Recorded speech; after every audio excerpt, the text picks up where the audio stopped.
Welcome to Impact Factor, your weekly dose of commentary on a new medical study. I'm Dr. F. Perry Wilson. When I was a resident rotating in the ICU, a 25-year-old came in after a VFib arrest in the setting of DKA. A known diabetic, he'd been rationing his insulin due to the high price of the medication. He was taking half doses, skipping doses, sometimes going without for days at a time.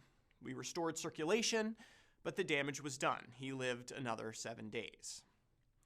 This is not an unusual story. The price of drugs is a hot-button issue for physicians, patients, politicians, and insurance companies. Everyone, really, except perhaps the one industry that seems to think everything is fine.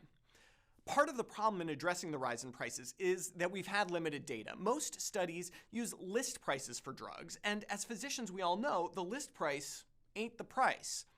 Enter this study appearing in JAMA, which uses an interesting technique to figure out what's really going on. Using data from publicly traded pharmaceutical companies, researchers compared the total sales of a given drug to the total revenue generated from the drug.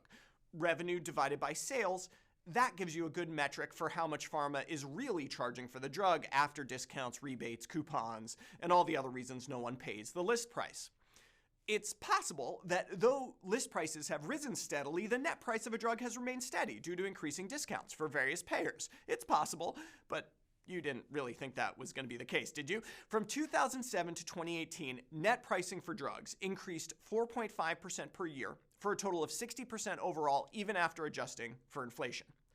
With increased scrutiny on drug pricing, one encouraging stat, net prices were more or less stable over the last 3 years of that period, reflecting higher discounts in the face of increasing list prices.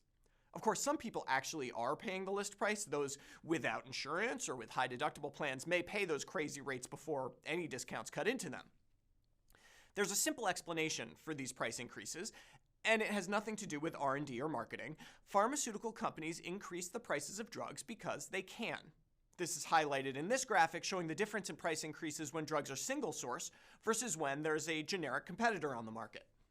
Another article in this week's JAMA demonstrates that this pricing strategy for pharma at least is successful. Profit margins after all expenses for the 35 largest publicly traded pharmaceutical companies average 13%, making them essentially the most profitable companies in the US.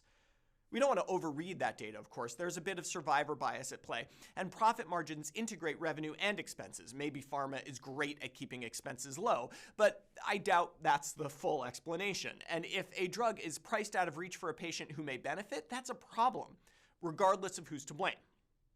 But what can we as physicians do about the problem? Most of us aren't pharmaceutical executives or politicians, but we're not totally powerless. I polled some folks in this area and we came up with a few things regular docs like us can actually do. 1, don't prescribe the new expensive drug when an older drug will work just fine.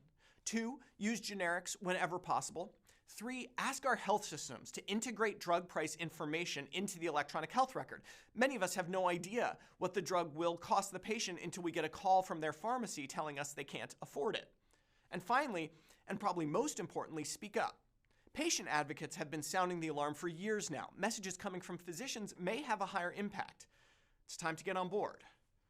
For Medscape, I'm Perry Wilson.